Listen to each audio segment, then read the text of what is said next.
Bismillahirrahmanirrahim. Assalamualaikum warahmatullahi wabarakatuh. Waalaikumsalam.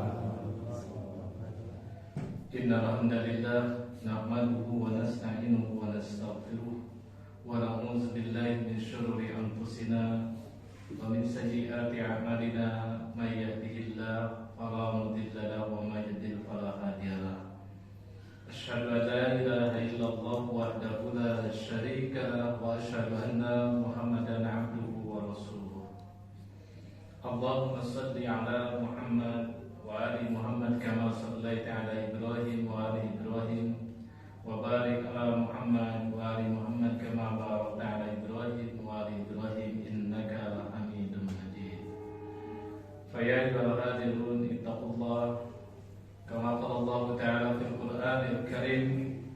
A'udzu billahi minasy syaithanir rajim. Bismillahirrahmanirrahim. Ya ayyuhalladzina amanu taqullaha haqqa tuqatih wa la tamutunna illa wa antum muslimun. Wahai orang-orang yang beriman, bertakwalah kepada Allah dengan takwa yang sebenar-benarnya, dan janganlah kalian meninggal kecuali dalam keadaan Islam. Wa qala ta'ala yuqal ya ayyuhalladzina amanu la tuqaddimu baina yadayillahi wa rasulihi wattaqullaha innallaha samii'un 'aliim. Wahai orang-orang yang beriman, janganlah sekali-kali kalian mendahului Allah dan Rasul-Nya. Bertakwalah kepada Allah, karena sesungguhnya Allah Maha mendengar lagi Maha mengetahui.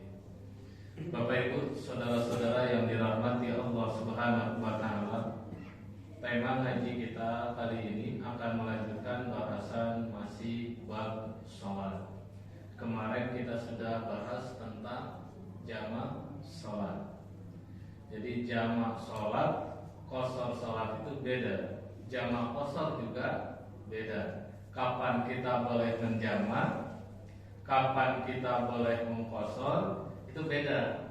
Kapan kita boleh jamak qashar, nanti juga ada persyaratan-persyaratan yang berbeda. Dan itu sebagian besar sudah kita bahas di pertemuan-pertemuan sebelumnya.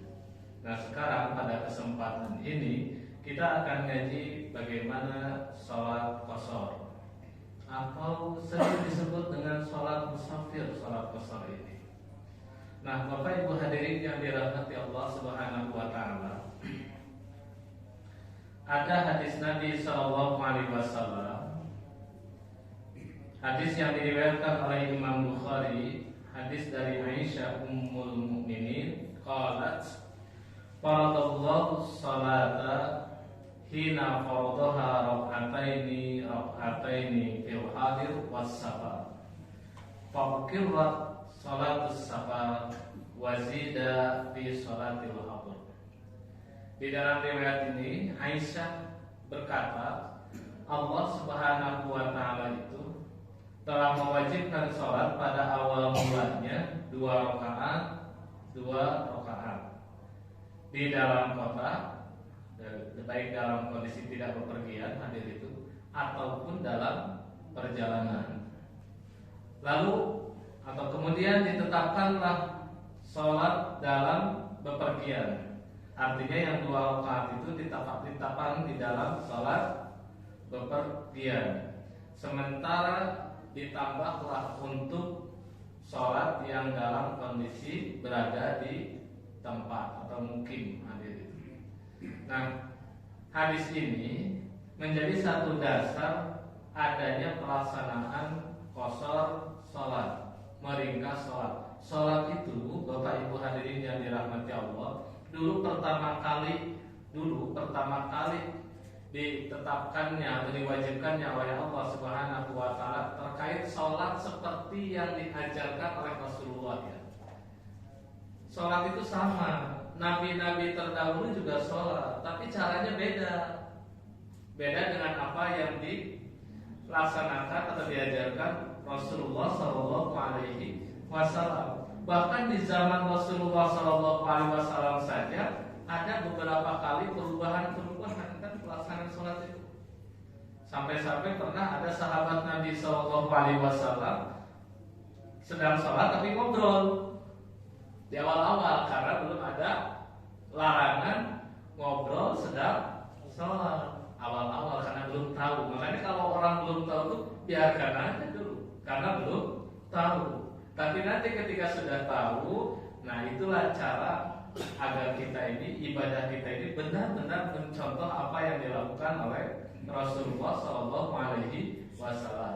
Nah, terkait dengan sholat dulu awal mulanya itu 2 rakaat. Semua, baik kita dalam kondisi di rumah tidak bepergian ataupun dalam kondisi bepergian. Zuhur 2 rakaat, asar 2 rakaat, maghrib. Yang maghrib itu karena dinamakan dengan witir ya, maka tetap 3 rakaat, isya 4 rakaat, kemudian subuh 2 rakaat. Nah, kemudian yang 2 rakaat ini ditetapkanlah oleh Rasulullah SAW kalau kita dalam perjalanan. Sementara kalau kita ini tidak bepergian, ditambah 2 rakaat lagi, maka jumlahnya menjadi 4. Yang 3 waktu itu zuhur, asar, sama isya. Subuh tidak ditambah. Nah, ini hadis yang menunjukkan tentang awal mula sholat ya. Kemudian ada hadis Nabi SAW, hadis yang diriwayatkan oleh Ibnu Umar, faqala sahibtun Nabiy sallallahu alaihi wasallam falam arahu yusabbihu fis safar wa qala Allahu jalla dzikruh laqad kana lakum fi rasulillahi uswatun hasanah. Di sini pernah kata Ibnu Umar itu menemani Rasulullah sallallahu alaihi wasallam atau mengikuti Rasulullah sallallahu alaihi wasallam, dan beliau tidak pernah melihat Nabi itu sholat sunnah dalam bepergian. Jadi para arahu yusabbih di safar. Yusabbih di sana itu maksudnya tasbih. Tasbih yang dimaksud adalah melaksanakan sholat sunnah. Ini berangkat dari pemahaman penjelasan atau penafsiran pada hadis Nabi SAW. Maka akhirnya dikatakanlah Allah Subhanahu wa taala berfirman, "A'udzubillahi minasyaitonirrajim, laqad kana lakum fi rasulillahi uswatun hasanah." Sungguh pada diri Rasulullah SAW itu ada contoh tauladan yang baik. Makanya kadang kita ini suka overdosis, lebih nabi daripada nabi. Jadi kalau kita sudah dalam perjalanan nabi, kalau memang kita sudah mengkosor, maka tidak ada qobliyah sama ba'diyah. Kan itu sudah kita jelaskan. Tidak ada qobliyah, tidak ada ba'diyah. Tapi karena kita ini para pemburu pahala, biasanya ditambahlah mumpung yang lain lagi wudu, kita sholat qobliyah kita. Selain itu sambil nunggu yang lain, lumayan ba'diyah lagi. Nah, ini sudah berlebihan. Jadi kalau sudah sholat safar itu, sholat dalam perjalanan, Nabi itu sudah apa yang dicontohkan Nabi itu, yakinlah itu yang terbaik. Makanya kan sampai di sini disebutkan Allah berfirman, laqad kana lakum fi rasulillahi uswatun hasanah. Itu sudah pasti yang terbaik. Apa yang dicontohkan oleh Rasulullah SAW, insya Allah itu yang terbaik dalam beragama itu. Dan dalam hal ini Rasulullah SAW tidak melaksanakan sholat sunnah yang dimaksud adalah qobliyah ba'diyah ketika kita ini mengqashar sholat. Nah, masyaallah muslimin yang dirahmati Allah Subhanahu wa taala. Kemudian dalil berikutnya ini masih terkait dengan hadis yang menjelaskan orang yang dalam bepergian bagaimana melaksanakan sholatnya. Hadis dari Anas, qala sholaitu zuhra ma'an Nabi sallallahu alaihi wasallam bil Madinati arba'an wa bizil Hulaifah raka'ataini. Jadi saya pernah sholat zuhur beserta Rasulullah sallallahu alaihi wasallam ketika berada di Madinah arba'an 4 rakaat. Wa bizil Hulaifah, sementara ketika berada di Zulhulaifah sholatnya menjadi 2 rakaat. Coba Bapak Ibu yang bisa map ya, coba dicek jarak antara Madinah dengan Zulhulaifah berapa kilo. Yang bisa map handphonenya, nanti akan ketahuan berapa kilo antara kota Madinah dengan kota Zulhulaifah. Jadi yang bisa map coba aja dibantu dicarikan kira-kira berapa kilo gitu, antara Madinah dengan Zulhulaifah. Karena ada penjelasan ada yang menyatakan antara Madinah dan Zulhulaifah itu sekitar kurang lebih antara 3 milan, kurang lebih katanya kurang lebih. Tapi coba dicek ya. Saya kira sekarang ini kan zaman canggih, berapa kilo ya dari Madinah ke Zulhulaifah. Yang asalnya 4 rakaat gara-gara melakukan perjalanan ke Zulhulaifah jadi 2 rakaat. Nah ini karena posisi dalam perjalanan. Sudah ketemu Pak? Berapa kilo Pak kira-kira?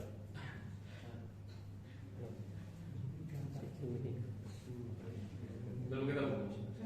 Jadi kalau di map itu insya Allah ketemu nanti. Google Map.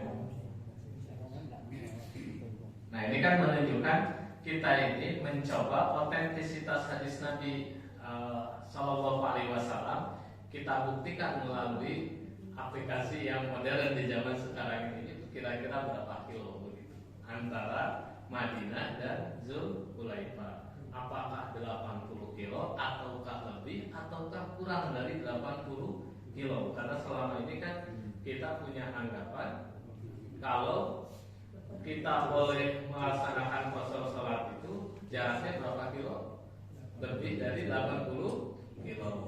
Nah ini berapa kilo kira-kira Madinah dengan Zulhulaifah? Sudah ada ketemu Pak Ibu? Tak cari ya. Coba kilo. 7 kilo. Berapa?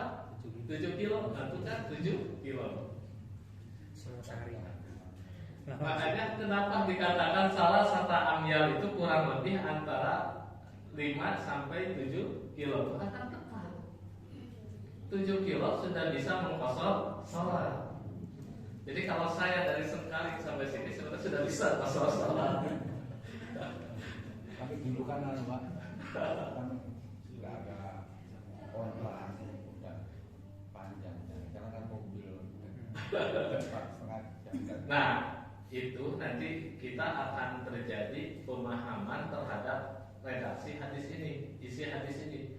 Apakah kita mau pakai jarak ataukah kita ini mau pakai alat sampainya? Kalau misalkan alat sampainya nanti kan bisa saja orang berpendapat kalau begitu. Kenapa Nabi itu gak tambahkan saja di dalam menyampaikan hadis ini tuh? Karena dulu mengendarai atau pergi ke Zulhulaifah ya pakai unta atau berjalan. Nah, kalau selama ini kan yang dipahami ulama-ulama fikih itu jaraknya, tidak lagi melihat pakai kendaraannya. Karena kalau pakai kendaraannya nanti pakai pesawat itu kalau kita ukur Jakarta Surabaya dengan misalkan dari mana? Dari Surabaya ke misalkan mana? Itu enggak, kalau kita lewat darat anggaplah misalkan ke Madiun nanti itu Pak betul jauh mana? Bahkan kalau misalkan ke mana, ke Kalimantan itu lebih dekat lagi. Ke Kalimantan itu hanya tidak sampai 1 jam sudah sampai. Dari Surabaya ke Kalimantan Selatan, ke Banjar itu nggak sampai 1 jam ingat saya. Perjalanannya sudah sampai. Jadi kalau orang nganter ke bandara, misalkan sampai Surabaya, balik lagi ke Malang, yang itu sudah sampai di Banjar, ini masih di perjalanan. Itu lebih cepat lagi kalau pakai jarak. Ini kira-kira yang mana yang? Nah makanya Rasulullah SAW dikatakan jarak antara Madinah dan Zulhulaifah sudah bisa kosor. Nah kita lanjut ya. Kemudian ada lagi hadis dari Anas, qala kharajna ma'an Nabi sallallahu alaihi wasallam minal Madinah ila Makkah. Fakana yusalli rak'ataini hatta raja'na ila Madinah. Sa'al Yahya Abi Ishaq qala akuntum di Makkah tasyai'an qala aqamna biha asyran. Nah ini menunjukkan berapa lama, ya. Jadi di dalam riwayat ini kata Anas, kami pernah keluar bersama Nabi Shallallahu Alaihi Wasallam dari Madinah ke Mekah. Kalau Madinah ke Mekah itu perjalanannya lumayan jauh ya. Dari sini Jogja kayaknya kurang lebih, dari Malang ke Jogja kurang lebih. Karena kalau di tol itu sekitar kalau tidak keliru ya 5 sampai 6 jaman itu kalau di tol. Jadi ya kurang lebih sini Jogja. Maka beliau selalu sholat qashar 2 rakaat sehingga kembali ke Madinah. Ini ditanyakan dia itu, berapa lama kamu tinggal di Mekah? Nanya ke Anas, sahabat Nabi Shallallahu Alaihi Wasallam. Beliau menjawab 10 hari. Jadi selama 10 hari di Mekah, Nabi Shallallahu Alaihi Wasallam itu melaksanakan sholatnya qashar. Kalau kita biasanya membatasi dirinya 3 hari. Kalau kita dasarnya dari mana 3 hari? Itu pakai analogi kias nanti. Nah kalau melihat dari hadis Nabi Shallallahu Alaihi Wasallam, Rasulullah Shallallahu Alaihi Wasallam itu selama di Mekah tempat kelahiran beliau. Jadi Mekah itu tempat kelahiran beliau. Tapi karena setelah proses hijrah, maka posisi kependudukan Nabi itu menjadi orang Madinah. Maka saat kembali ke Mekah itu tamu, posisinya itu menjadi tamu. Karena posisi menjadi tamu itu sampai 10 hari pun beliau sholatnya 2 rakaat Nabi Shallallahu Alaihi Wasallam. Jadi kalau kita mudik hanya seminggu lumayan 2 rakaat sholatnya. Kosor terus gitu. Mana dasar dalilnya? Ini dasar dalilnya hadis sahih ini Bukhari Muslim. Jadi Nabi pernah selama di Mekah itu beliau melaksanakan sholatnya 2 rakaat. Karena kita ini kan seringkali kita nggak kemana-mana, katanya kan begitu ya. Kita nggak kemana-mana, ya silakan. Mau sempurna juga boleh. Tapi kalau kita mau mencontoh Nabi 2 rakaat. Nah, masyaallah muslimin yang dirahmati Allah Subhanahu wa taala. Mengapa kita ini boleh mengqashar salat? Apa yang menjadi landasan kita boleh mengqashar salat itu? Ada hadis Nabi Shallallahu Alaihi Wasallam yang diriwayatkan oleh Imam Muslim. Di sini hadisnya dari Ya'la bin Umayyah qala qultu li Umar bin Khattabi laisa alaikum junahun an taqsuru minas salati in khiftum an ayyatinakumul ladzina kafaru. Di surat An-Nisa ayat 101 ya. Faqad aminan nasu faqala ajibtu mimma ajibta minhu fasaltu Rasulullah sallallahu alaihi wasallam an dzalika faqala shadaqatun sadaqallahu biha alaikum fa'aqbalu sadaqatahu. Jadi Ya'la bin Umayyah ini dia berkata ya, aku berkata kepada Umar bin Khattab mengenai ayat Al-Quran yang berbunyi tadi, kurang lebih artinya tidak ada dosa atasmu mengqashar salat jika kamu khawatir terhadap orang-orang kafir yang hendak memberi cobaan kepadamu. Nah, sementara manusia saat ini dalam kondisi aman, maksudnya tidak dalam kondisi perang. Umar menjawab, sesungguh aku juga pernah penasaran tentang ayat itu sebagaimana kamu penasaran. Lalu aku tanyakan kepada Rasulullah SAW tentang ayat tersebut. Nah, beliau menjawab, itu mengqashar salat itu adalah sedekah yang Allah berikan kepada kalian. Jadi shadaqatun tasaddaqallahu biha alaikum fa'aqbalu shadaqatahu, maka terimalah sedekahnya Allah.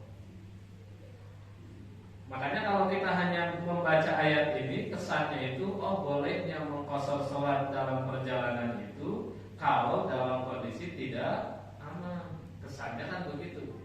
Tapi ketika hal itu ditanyakan kepada Rasulullah SAW, justru jawabannya, inilah Allah lagi bersedekah kepada kalian. Masa sih sombongnya gak mau menerima sedekah dari Allah gitu? Bukan begitu. Itu kata Rasulullah SAW. Allah itu lagi bersedekah kepada kalian, terima sedekah dari Allah Subhanahu wa taala. Kira-kira kalau sedekah dari Allah terbaik enggak? Terbaik. Ayo begitu. Jadi kalau kita berangkat dari ilmu, kita yakin apa yang disedekahkan Allah itu pasti yang baik. Tapi lagi-lagi kalau tidak berdasarkan ilmu pasti kita pakai akal. Bagaimanapun pula semakin banyak kita sholat, pahalanya semakin banyak, kan begitu logikanya. Nah ternyata kalau misalkan melihat dari posisi ilmu itu, ya begitu ibadah itu. Tapi lihat apa yang dicontohkan oleh Rasulullah SAW, kemudian dalil-dalil yang ada. Nah, masyarakat muslimin yang dirahmati Allah Subhanahu wa taala. Apa yang menurut akal baik, benar, nanti belum tentu secara syariat itu yang terbaik. Makanya penting ngaji seperti ini biar semakin kita menguatkan tentang tata cara beribadah. Kemudian juga ada hadis Nabi Shallallahu Alaihi Wasallam. Kita kembali penjelasan tentang sholat ini. Qad furidat as-shalat rak'ataini di Makkah. Falamma qadima Rasulullah sallallahu alaihi wasallam al-Madinah zada ma'a kulli rak'ataini ila al-maghrib. Fa innaha witrun nahar wa salatul fajri lituli qiraatiha. Lituli qiraatihima. Qala wa kana idza safara shalla salatal ula. Ini menguatkan hadis yang pertama tadi. Jadi asalnya, mengapa sholat 2 rakaat? Nabi itu selama fase Mekah, Bapak Ibu, berapa tahun fase Mekah itu? Kan ada 2 fase ya, fase Mekah sama fase Madinah. Nabi itu selama di Mekah berapa tahun? 13 tahun. Dan di 13 tahun itu berarti selama di Mekah sholatnya itu masih 2 rakaat. Nah ini kan hadis ini menjelaskan hadis yang tadi, asal itu 2 rakaat. Lalu setelah pindah ke Madinah, akhirnya ditambahlah. Ditambah itu bukan karena keinginan Nabi, bukan, itu karena memang wahyu dari Allah Subhanahu wa taala. Akhirnya ditambah 2 rakaat lagi, kecuali maghrib. Kalau maghrib itu menunjukkan witir siang, sementara subuh kenapa tidak ditambah? Dikatakan di sini karena bacaannya yang panjang. Makanya kenapa untuk subuh itu disunahkan bacaannya yang panjang. Ya panjangnya kita, bacaan kita nanti beda dengan panjangnya dengan orang-orang Arab. Nanti apalagi yang hafalannya luar biasa, tambah lama lagi. Kita ini kalau baca surat An-Nahl saja sampai selesai sudah lama ya Bapak Ibu. Jangan baca surat Al-Jum'ah sampai akhir, wah lamanya lumayan. Kemudian kita lanjutkan ke hadis berikutnya.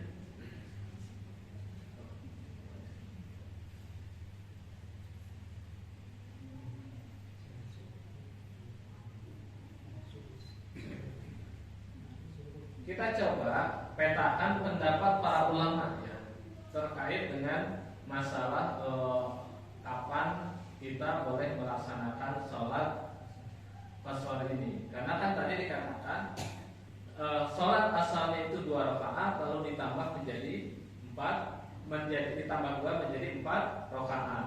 Ditetapkan sholat 2 rakaat itu kalau kita posisinya sedang dalam perjalanan. Sementara kalau kita dalam kondisi mukim, maka sholat kita harus sempurna, yaitu 4 rakaat untuk yang di qasar 2 rakaat tadi. Nah di sini ada satu penjelasan dari Ibnu Qayyim. Qala Ibnu Qayyim, wa kana sallallahu alaihi wasallam yaqsuru sholata rubaiyah fa yusalliha rak'ataini min hina yakhruju musafiran ila ayati'a ila Madinah. Wa lam yasbutu anhu annahu atamma sholata rubaiyah wa lam yahtarid fi dzalika ahadun min al-a'immah wa in kanu qad ikhtalafu fi hukmil qasr. Nah, di Ibnu Qayyim itu memberikan satu penjelasan bahwa Rasulullah SAW itu mengqasar melika sholat yang 4 rakaat menjadi 2 rakaat. Itu dilaksanakan ketika beliau itu keluar melakukan perjalanan sampai beliau itu kembali lagi ke Madinah, artinya ke tempat asalnya. Dan ternyata tidak ada ketetapan untuk menyempurnakan sholat yang 4 rakaat tadi. Dan tidak ada perbedaan di salah seorang pun di antara para ulama, imam-imam itu, terkait dengan ketetapan bahwa Rasulullah SAW selama beliau dalam perjalanan, selalu sholatnya itu mengqashar. Adapun perbedaan itu nanti ada perbedaan di para imam itu, di para ulama-ulama itu. Kalau kita mengenalnya 4 imam, Imam Maliki, Imam Hanafi, Imam Maliki, Imam Syafi'i, sama Imam Hambali, itu kan yang populer di kita. Sebenarnya banyak ulama-ulama besar itu. Nah, perbedaan mereka itu justru ada pada tentang hukum qashar. Kalau qasharnya itu semua sepakat. Kalau dalam perjalanan di qashar, ini yang dihukumi itu qasharnya. Nah, di sini mulailah ada faqala diwujudihi Umar wa Ali ibnu Mas'ud wa ibnu Abbas wa ibnu Umar wa Jabir wa huwa mazhab Hanafiyah. Hanafi, Imam Hanafi melihat dari apa yang dilakukan oleh Umar, ibnu Mas'ud, ibnu Abbas dan Abdullah bin Umar, kemudian juga Jabir, dia menetapkan qashar wajib. Kata beliau, jadi kalau kita dalam perjalanan harus qashar, begitu kata Imam Hanafi, wajib. Kenapa? Karena sudah dicontohkan Nabi seperti itu, laporkan lakum fi Rasulillah, kan begitu ya. Sudah dicontohkan itu, masa kita gak ngambil qashar. Ini kata Imam Hanafi. Wa qalatil Malikiyah al-qasru sunnatun muakkadatun akada minal jamaah fa illam yajidil musafiran yaqtadi bihi shalah mufarridan ala qasri wa yukrahu iktida'u bil muqimat. Ini ditegaskan lagi. Kalau Imam Malik punya pendapat begini, qashar itu bukan wajib tapi sunnah yang ditekankan. Bahkan lebih ditekankan daripada berjamaah. Bapak Ibu, kalau sekiranya orang yang lagi dalam perjalanan, lalu misalkan dia tak mendapati teman perjalanan, maka dibenci, tidak disukai, dimakruhkan sholat dengan orang yang sedang mukim. Kalau kita gimana Bapak Ibu? Kalau kita pergi berjamaah dengan orang yang mukim. Tapi kalau mereka mengikut Imam Malik, pasti akan mengambil pendapatnya Imam Malik. Lebih baik sholat sendirian daripada ikut berjamaah dengan yang mukim. Sholat sendirian. Kenapa? Karena qashar itu sunnah muakkad, sunnah yang ditekankan. Imam Hanafi wajib, beda Pak. Sunnah yang ditekankan dengan wajib beda lagi. Tapi saking ditekankannya, lebih baik munfarid daripada berjamaah. Kalau kita mendingan jamaah, karena mikirnya pahala. Betul kan? Kalau kita pasti pilih jamaah, karena lagi-lagi mikirnya pahala. Oh, kalau berjamaah itu 27 derajat. Sementara kalau sendiri hanya dapat 1 derajat. Ternyata enggak.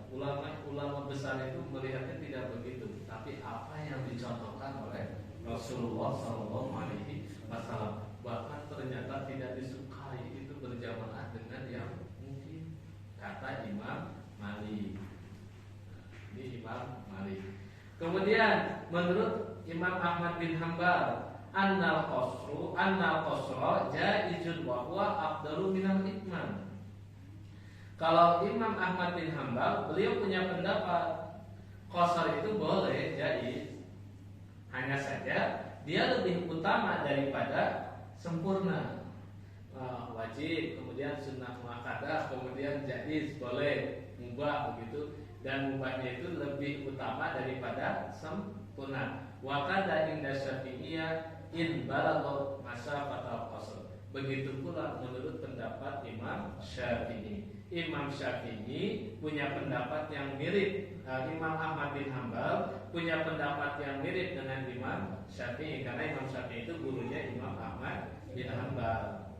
Jadi punya pendapat yang sama. boleh. Artinya kalau boleh itu berarti pilihan. Hanya saja kalau kita melaksanakannya qasar itu jauh lebih utama. Sudah diringkas lebih utama. Dan kita tuh masih masak berarti 4 rakaat karena akal kita gitu. Imam Syafi'i, Imam bin Hanbal, Imam Ahmad bin Hanbal pun mengatakan boleh, artinya mau 4 rakaat silahkan saja, tidak ada masalah. Tapi ternyata yang 4 rakaat itu tidaklah lebih utama daripada 2 rakaat. Justru sebaliknya, yang 2 rakaat itu lebih utama daripada 4 rakaat. Nah, kalau kita tidak tahu penjelasan begini, kira-kira mana yang lebih utama? Yang 4 atau yang 2?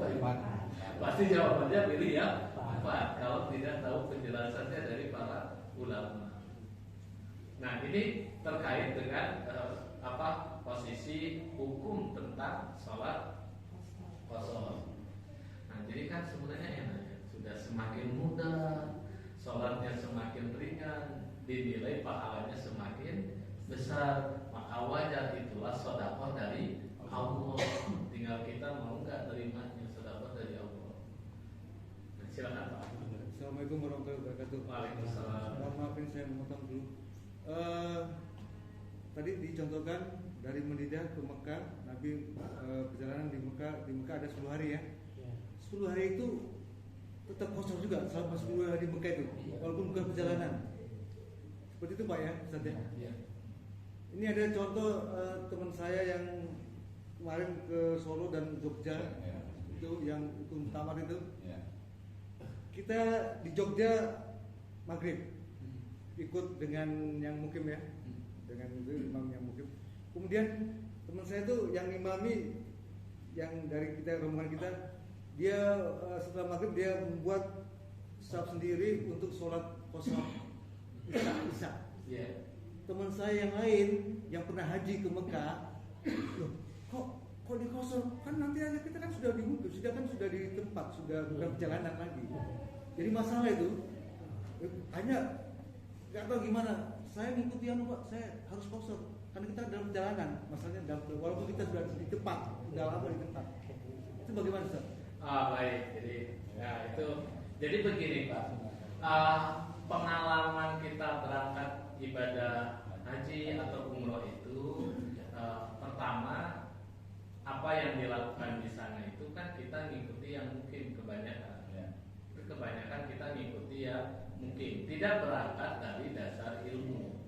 Kalau kita nanti buka bab-bab tentang bab haji dan bagaimana pelaksanaan ibadah haji dan umrah Rasulullah SAW, sepintas kita sudah bahas bagaimana ketika Rasulullah SAW berada di Dzulhulaifah kan ya Bapak Ibu. Jadi ketika sudah berangkat keluar dari satu kota di mana beliau mungkin keluar, beliau sudah melaksanakan qasar. Itu beliau ya. Jadi Nabi SAW. Makanya saat kita ini selama kita ini masih dalam posisi perjalanan, Nabi itu di sini kan 10 hari ya. Ini baru ada 10 hari. Padahal kita kan sudah bahas kalau waktu jamak itu Nabi sampai 20 hari. Ada yang 18 hari, ada 20 hari. Itu melaksanakannya terus jamak. Bahkan kalau ini kan ditambah lagi qasar. Artinya selama di sana terus bisa qasar. Bahkan kalau misalkan apa istilahnya? Ini kalau pengikut paham tekstualis yang perjalanan itu dipahami pokoknya selama melakukan perjalanan maka berarti dia selama itu dia pasti qasar. Jadi kalau misalkan Bapak Ibu kerja itu perjalanan ya, rumahnya KTP-nya di Malang, kerjanya di Jakarta, tapi di Jakarta itu hanya perjalanan aja karena cari uang gitu. Maka selama di Jakarta itu bisa qasar selama belum pindah KTP.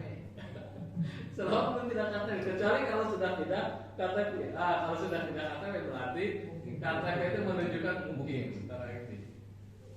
Nah, makanya kalau ada kasus seperti kemarin, kalau kita merujuk kepada apa yang pernah dilakukan oleh Rasulullah SAW, maka Rasulullah SAW itu melaksanakan qasar selama dia dalam bahkan sampai 10 hari. Walaupun diem, Pak. Jadi di Madinah itu misalnya pokoknya berada di kota Mekah gitu ya. Ya hanya di Mekah saja ya puasa terus. Padahal di Mekah itu ada Masjidil Haram, misalkan yang keutamaan sholat di sana kan luar biasa begitu berdasarkan hadis-hadis Nabi Shallallahu Alaihi Wasallam. Tapi karena posisinya perjalanan, beliau melaksanakan puasa. Bolehkah kita misalkan tidak puasa? Boleh, nggak ada yang larang. Kita lihat misalkan pendapatnya Imam Syafi'i, pendapatnya Imam Ahmad bin Hanbal, boleh tidak puasa juga. Tapi tidak puasa itu ternyata tidak lebih utama daripada begitu. Jadi daripada lama apa istilahnya otot-ototan dengan yang pernah haji itu, ya sudah gak apa-apa. Mau sempurna silakan, misalkan mau qasar juga silakan. Tapi kalau secara keilmuan qasar itu lebih utama daripada sempurna selama kita dalam perjalanan. Nah ini terkait dengan lamanya kita masih boleh mengqasar. Kemudian jarak. Nah ini jarak tadi ya berapa? 7 kilo aja. Nah ini ada masa fatul qasar. Jarak mengqasar itu al-mubadalu minal ayati ana ayat safara fil lughah qala am qasara taqsuru min ajlihi as-shalah wa tusma'u wa yubahu fil fitr wa lam yarid minas sunnah ma yuqayyidu hadzal bab. Jadi Sayyid Sabiq di dalam satu kitab fikih sunnah menjelaskan yang dimaksud dengan jarak qasar itu adalah perjalanan, dan jarak perjalanan itu lama gitu. Apakah itu mengqasar sholat ataukah misalkan menjama sholat atau kebolehan berbuka puasa, itu tidak terdapat batasan yang mutlak tentang batasan berapa jarak yang ditempuh tersebut. Pokoknya perjalanan begitu. Makanya kan tadi beda-beda kan begitu. Nah di sini waqad naqala Ibnu Munzir wa ghairu fi hadhil masalah aktsar min 20 qaulan wa nahnu nadhkuru huna asal ma warada fi dzalika. Jadi Ibnu Munzir berkata menukil kurang lebih ada sekitar 20 pendapat, bahkan lebih dari 20 pendapat. Sementara kami di sini akan mengungkapkan pendapat-pendapat yang sahih, yang lebih kuat begitu dari pendapat-pendapat yang ada. Ada riwayat Ahmad, Muslim, Abu Dawud, Baihaqi, Yahya bin Yazid qala sa'altu Anas bin Malikin an qasri shalah. Qala Anas kana Nabi sallallahu alaihi wasallam idza kharaja masirata salasata amyal aw farasih yusalli rak'atain. Jadi ini riwayatnya. Apabila Rasulullah sallallahu alaihi wasallam keluar melakukan perjalanan 3 mil atau 1 parsah, maka Rasulullah Shallallahu Alaihi Wasallam salatnya 2 rakaat. 3 mil itu 1 mil itu kurang lebih di sini yang dikatakan ada tuh di bawah 1 mil itu sekitar 1748 meter. Berarti nggak nyampe 6 kilo. Begitu. Makanya kalau jarak di sana 7 kilo ya wajar lah, ukurannya kan tidak tepat. Artinya ukurannya itu nanti dengan ukuran meter beda-beda. Saya kan beda-beda. Kalau kita searching di Google juga beda-beda 1 mil itu berapa. Tapi kurang lebih berarti antara 5 sampai 7 kilo. Itu 3 mil. Nah itu sudah boleh melaksanakan sholat qasar. Dan itu ternyata ini adalah yang paling kuat di antara pendapat-pendapat dasar-dasar hadis Nabi Shallallahu Alaihi Wasallam yang menunjukkan jarak ya, tentang Nabi Shallallahu Alaihi Wasallam melaksanakan sholat qasar berapa begitu. Maka yang paling kuat itu yang ini. Kenapa? Karena yang ini, hadis ini menunjukkan pernyataan langsung tentang apa yang terjadi dilakukan oleh Rasulullah Shallallahu Alaihi Wasallam. Ada kasus misalkan Ibnu Umar dan Ibnu Abbas ketika beliau melakukan perjalanan pada jarak yang kurang lebih sekitar 16 farsakh, maka keduanya itu melaksanakan sholat qasar. Nah 16 farsakh itu kalau dihitung ke dalam hitungan dalam hitungan kilo kurang lebih antara 80 kilo lebih. 80 kilo lebih. Itu bukan menunjukkan satu batasan, bukan. Tapi karena kebetulan saja Umar dan Ibnu Abbas itu melakukan perjalanan, berhenti di mana, lalu melaksanakan sholat qasar, begitu. Itu dipahaminya begitu oleh ulama-ulama. Makanya kalau misalkan mereka mengatakan harus sekian, kata harus itu harus jelas. Mana dasarnya kalau harus 80 kilo lebih itu? Oh, dasarnya ini Umar itu dia melaksanakannya karena kebetulan pada saat itu. Tapi dengan hadis ini justru idza kharaja masirata salasata amyal, ini Nabi sallallahu alaihi wasallam. Kalau beliau keluar melakukan perjalanan sejauh 3 mil, maka beliau sholatnya 2 rakaat. Nabi kan pakai Honda, kita pakai Toyota gitu. Kan beda gitu. Nah, itu sudah lain lagi Pak permasalahannya. Tapi nanti pakai Honda dengan pakai Toyota bisa jadi lebih cepat Honda atau lebih cepat Toyota. Kalau macet lebih cepat Honda Pak. Kalau macet ya. Makanya Nabi Shallallahu Alaihi Wasallam pakainya pakai jarak. Pakai jarak. Nah, ini yang terjadi dan apa yang dilakukan oleh Rasulullah Shallallahu Alaihi Wasallam. Kemudian di dalam beberapa penjelasan di sini juga ada beberapa penjelasannya. Wa minal ma'ruf anal farsakh salah satu amyal fayakun hadis Abi Sa'id rafi'an bisyakil waqi fi hadis Anas wa mubayyinan anna aqalla masafata qasr fiha Rasulullah sallallahu alaihi wasallam shalah kanat salah satu amyal wal farsakh 5.541 meter. Jadi satu farsakh itu 5.541 meter. Mil, nah 1 mil 1.748 meter. Nah, ini penjelasannya. Jadi kalau dikatakan beberapa parsah, satu parsah, makanya tadi katakan berarti jaraknya itu kalau satu parsah, anggap saja antara 5 sampai 7 kilo. Kalau kita kan bingung kalau hitungan parsah, karena kita sudah terbiasa dengan hitungan kilometer atau meter, makanya lebih mudah. Nah, kemudian di sini ada beberapa lagi penjelasan tentang jarak dibolehkannya sholat qasar. Misalkan beberapa riwayat hadis Nabi Shallallahu Alaihi Wasallam, saya ambilkan terjemahannya. Misalkan tentang ini saya sudah yang kedua ya. Rasulullah Shallallahu Alaihi Wasallam bersabda, wahai penduduk Mekah, janganlah kalian mengqasar sholat kurang dari 4 bud dari Mekah ke Asfan. Ini hadisnya hadis mauquf. Coba lihat bud itu berapa kilometer ya. Terus dari Mekah ke Asfan, kira-kira dari Mekah ke Asfan itu berapa kilo. Kemudian ada riwayat hadis Nabi Shallallahu Alaihi Wasallam, qasar sholat dalam jarak perjalanan sehari semalam. Ini Ibnu Syaibah pendapat ulama, perjalanan sehari semalam. Nah, Ibnu Umar yang tadi itu saya sebutkan bahwa Ibnu Umar itu pernah beliau itu mengqasar sholat dan buka puasa pada perjalanan menempuh jarak 4 bud atau 16 farsah. Ini pendapat sahabat Nabi Shallallahu Alaihi Wasallam.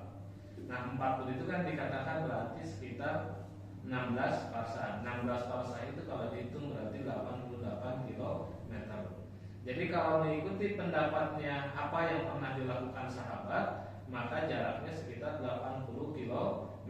Tapi kalau apa yang dilakukan oleh Rasulullah, maka jaraknya 7 km, antara kurang lebih lah 7 km itu sudah bisa. Ya silakan dipilih. Oh, saya mau lebih dari 80, silakan. Toh nggak buka puasa juga kan nggak apa-apa. Artinya kita dari sini ke Jakarta lagi puasa, nggak buka puasa kan nggak apa-apa.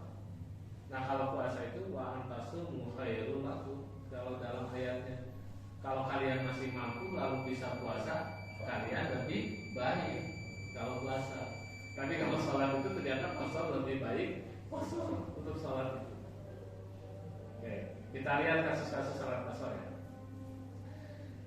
Nah ini, sholat itu Nabi Sallallahu Alaihi Wasallam di Mina Rakaataini wa Abu Bakar wa Umar wa Ma Utsman sadran min imarati summa atamma.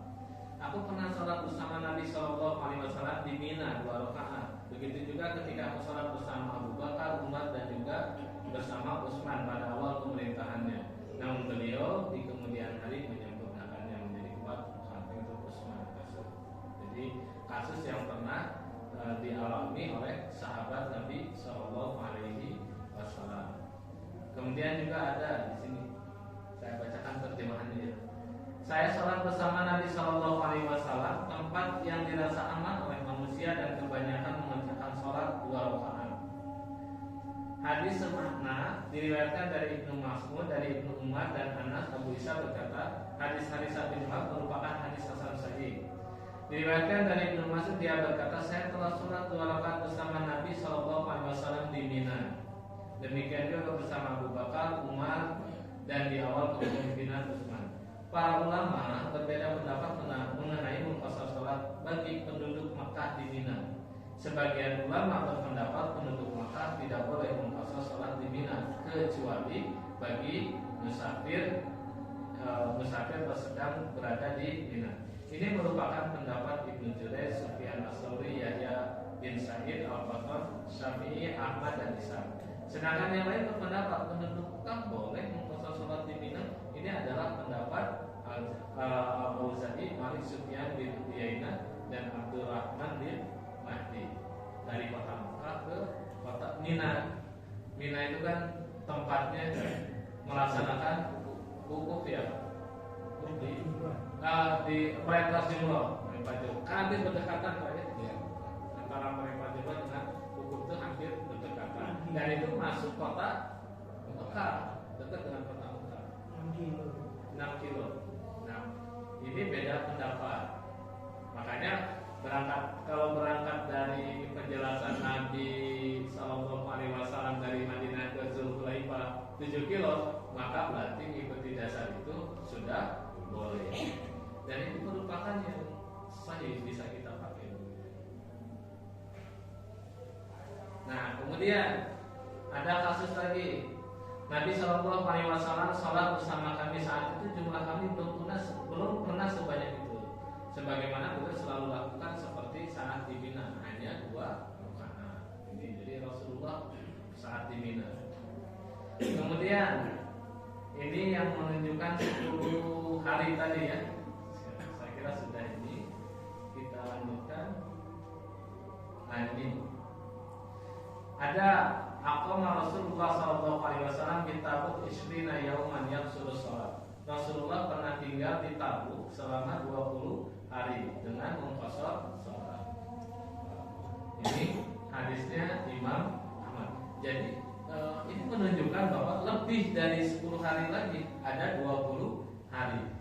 Boleh jadi.